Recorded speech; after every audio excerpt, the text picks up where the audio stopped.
سلام پی ام پی آی بی خبر. من ساجی پی ام پی هم ولی با خبر.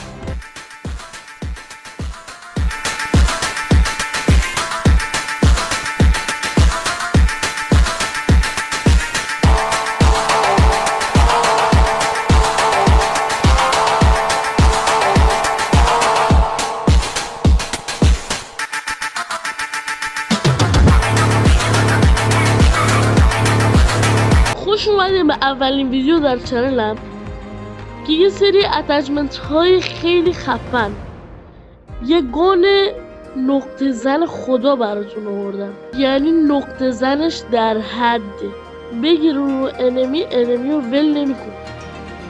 و 4 گان ضد ماشین براتون آوردم، یه رایفل، یه SMG با 2 تا اسنایپ که برین بزنین عشق کنین، همه رو رنده کنین، ماشینا رو بزنین کنین، مخصوصا اون خاورای کرمریزو. خب قبل اینکه بریم سراغ ویدیو حتما لایک و ساب فراموش نشه، زنگوله هم فعال کن که از این به بعد کلی ویدیوهای خفن داریم. بریم سراغ ویدیو، لیتس گو. اول از ضد ماشینا شروع میکنیم. گانه ضد ماشین یکیش FFAR.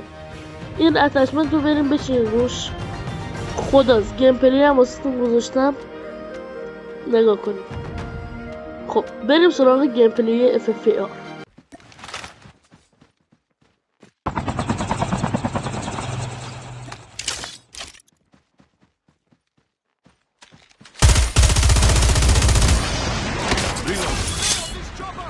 گال بعدی چیه که اسنایپر ما باشه؟ زدارجیه.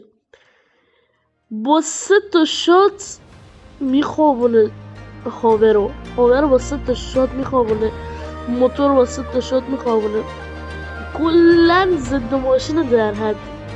بریم سراغ گیم پلی.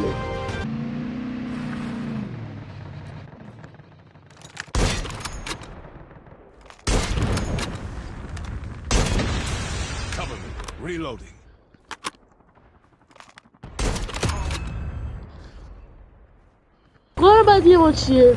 لاپا. این لاپا خداست، واسه ضد ماشین خداست. بریم واسه گیم پلی.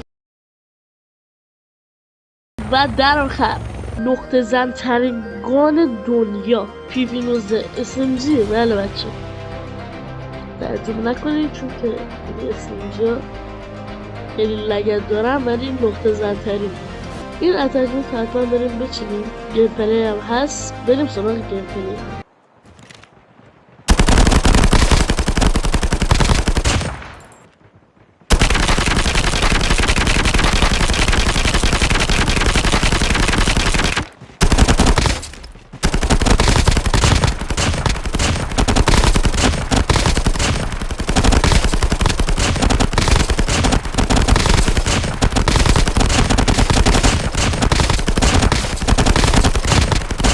اگه از این ویدیو خوشت اومد این چنل رو ساب کن و واسه دوستاتم بفرست که استفاده کنن.